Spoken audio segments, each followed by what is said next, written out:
प्रिय छात्रों, मैं आपकी हिंदी की अध्यापिका पद्मिनी मोकाशी। छात्रों, कक्षा 12वीं के बोर्ड परीक्षा के बारे में आज हम चर्चा करेंगे। महाराष्ट्र राज्य माध्यमिक व उच्च माध्यमिक शिक्षण मंडल पुणे की ओर से हमारी परीक्षा ली जाती है। हमारी जो परीक्षा होती है उस परीक्षा का जो अंतर्गत मूल्यमापन होता है, उस अंतर्गत मूल्यमापन के बारे में आज हम जानकारी लेंगे। छात्रों, हम जो परीक्षा देते हैं वो परीक्षा हमारी कुल मिलकर 100 अंकों की होती है। उसमें लिखित अंक होते हैं 80, मतलब हमारी जो पर्ची होती है, हमारी जो कृति पत्रिका होती है, लिखित रूप में 80 अंक होते हैं। लिखित रूप में जो हम परीक्षा देते हैं उसके 80 अंक होते हैं और बचे हुए जो 20 है वह हमारी मौखिक परीक्षा है। मौखिक परीक्षा को हम मराठी में क्या कहते हैं? तोंडी परीक्षा कहते हैं। ये हमारी जो मौखिक परीक्षा होती है, आज हम इस मौखिक परीक्षा की हम क्या करेंगे छात्रों? जानकारी लेंगे। ये मौखिक परीक्षा जो है इसका स्वरूप किस प्रकार होता है? तो छात्रों, मौखिक परीक्षा जो है कुल 20 अंकों की होती है। उसमें 2 भाग किए हुए हैं। पहला जो भाग है वह श्रवण कौशल और दूसरा जो भाग है वह भाषण कौशल। देखिए कि श्रवण कौशल और भाषण कौशल, श्रवण कौशल 10 अंक के लिए है और भाषण कौशल 10 अंक के लिए है। हम क्या करेंगे? सबसे पहले जो श्रवण कौशल है इसकी हम क्या करेंगे? जानकारी लेंगे। सुनिए छात्रों, देखिए कि श्रवण कौशल में यहाँ 4 बातें हमें करनी है। पहली कौन सी है? तो शब्द लेखन है, दूसरी शब्दार्थ लेखन, तीसरे वाक्य लेखन और चौथा भाग कौन सा है? सारांश लेखन। एक एक की हम क्या करेंगे? जानकारी लेंगे। छात्रों, शब्द लेखन जो है हमें क्या करना है? जब आपकी परीक्षा शुरू हो जाएंगी उसी समय परीक्षा लेने वाले जो आपके अध्यापक है वह आपको 4 शब्द जो है 4 शब्द आपको सुनाएंगे, कहेंगे और वही 4 शब्दों को आपको लिखना है। मतलब 4 में से 3 शब्दों को आपको क्या करना है? लिखना है, जिसके लिए अंक है 3। एक बात को भूलना नहीं कि ये शब्द जो है ये शब्द हमारे पाठ्य पुस्तक के ही होंगे। पाठ्य पुस्तक के बाहर का एक भी शब्द नहीं होगा। पाठ्य पुस्तक में से ही आपको 4 शब्द जो है 4 शब्द कहे जाएंगे। आपको 4 में से 3 शब्दों को लिखना है। अगर आपके शब्द जो है शब्द बराबर आ जाते हैं तो आपको 3 के 3 अंक मिल जाएंगे। अब दूसरा जो भाग यहाँ है, दूसरी जो बात है वह शब्दार्थ लेखन की है। अध्यापक जो है, जो आपकी परीक्षा लेने वाले हैं, वह आपको यहाँ 4 शब्द जो है 4 शब्द बताएंगे।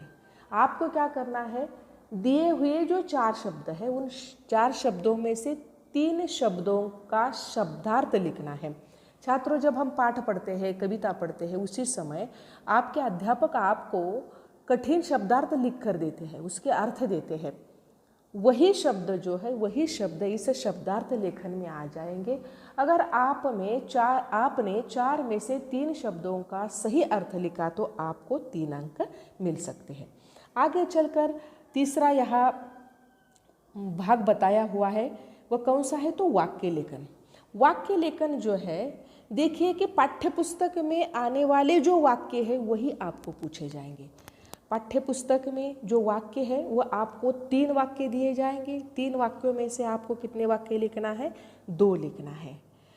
वाक्य लेखन जो है, फिर एक बार मैं दोहराती हूँ बार बार कि पाठ्य पुस्तक में जो वाक्य है वही वाक्य आपको पूछे जाएंगे। 3 वाक्य दिए जाएंगे, उसमें से आपको 2 वाक्यों को सही लिखना है।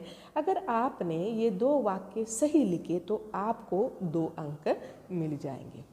आगे चलकर चौथी बात यहाँ बताई है सारांश लेखन। छात्रों, सारांश लेखन जो है ये भी पाठ्य पुस्तक में से ही होगा। देखिए कि पाठ्य पुस्तक में से कोई भी गद्यांश या पद्यांश जो है जो अध्यापक आपकी परीक्षा लेने वाले हैं वे आपको सुनाएंगे, वे खुद पढ़ेंगे। जब ये पढ़ रहे हैं उसी समय आपको क्या करना है, उस पद्यांश को या गद्यांश को ध्यान से सुनना है और सुनने के बाद 4 या 5 पंक्तियों में आपको उसका सारांश लिखना है। फिर एक बार दोहराती हूँ, सारांश लेखन जो है, सारांश लेखन पाठ्य पुस्तक में से कौन सा भी एक पद्यांश या गद्यांश, एक ही गद्यांश एक पद्यांश एक, ऐसी बात नहीं है। गद्यांश या पद्यांश दोनों में से एक जो है ये अध्यापक आपके सामने पढ़ेंगे। आपको उसे ध्यान से बारीकी से सुनना है और सुनने के बाद सुना हुआ जो गद्यांश पद्यांश है उसके बारे में आपको 4 या 5 पंक्तियों में सारांश लिखना है। मैं फिर एक बार दोहराती हूँ आपको कि आपका जो पाठ्य पुस्तक है ये पाठ्य पुस्तक आपको बहुत ही ज़रूरी है, बहुत ही महत्वपूर्ण है। कारण इसका ये है कि पाठ्य पुस्तक के आधार पर ही शब्द लेखन दिया जाएगा, शब्दार्थ लेखन दिया जाएगा, वाक्य लेखन दिया जाएगा, यहाँ तक कि सारांश लेखन जो है वह भी पाठ्य पुस्तक के आधार पर ही होगा। यह हुई पहली बात जो अ है, पहला भाग श्रवण कौशल। आगे चलकर आ, जिसे हम क्या कहते हैं भाषण कौशल, वह है 10 अंक के लिए। छात्रों इसमें अंक जो है, अंक का विभाजन किया है 5-5 करके। पहले 5 अंक जो है वह किस लिए है, तो नियोजित विषय या उस वक्त समय के अनुरूप विषय देकर उस पर भाषण करने के लिए कहना। आपको परीक्षा के पूर्व जो कहे गए विषय है उनमें से एक विषय चुनकर उस पर आपको क्या करना है, भाषण देना है। अगली बात कौन सी बताई है कि अगर उसी समय आपको वो विषय जो है उसके बारे में नहीं बोलना है, अगर आप कह सकते हैं कि हम आप बताए हुए विषय पर बोल सकते हैं, यहाँ तक कि आप नहीं बोल रहे हैं, उसी समय आप बोले, इसलिए अध्यापक आपको विषय देंगे उसी समय और आपको उस विषय पर भाषण देना है। देखिए कि भाषण जो है ये भाषण उस विषय के अनुसार आपको करना है।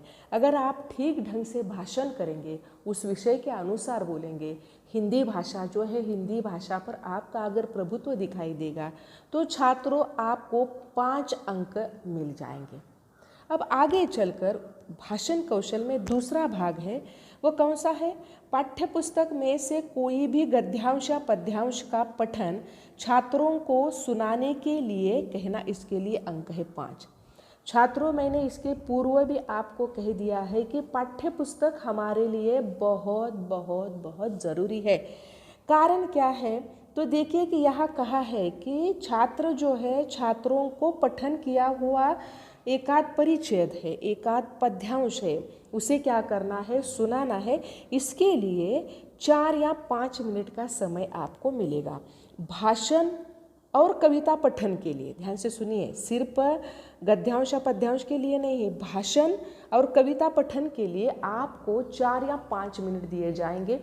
आपको दिया हुआ विषय जो है उस विषय पर 2 या 3 मिनट में बोलना है और आगे चलकर कविता पठन जो आपने की है, एकाध परिच्छेद जो है उस परिच्छेद का पठन किया है, जिसे मौखिक किया है, मराठीमध्ये आपण त्याला काय म्हणतो, पाठ करणे, जिसे हमने मौखिक किया हुआ है उसे आपको बोलना है। उसके लिए भी 2 या 3 मिनट आपको मिल सकते हैं।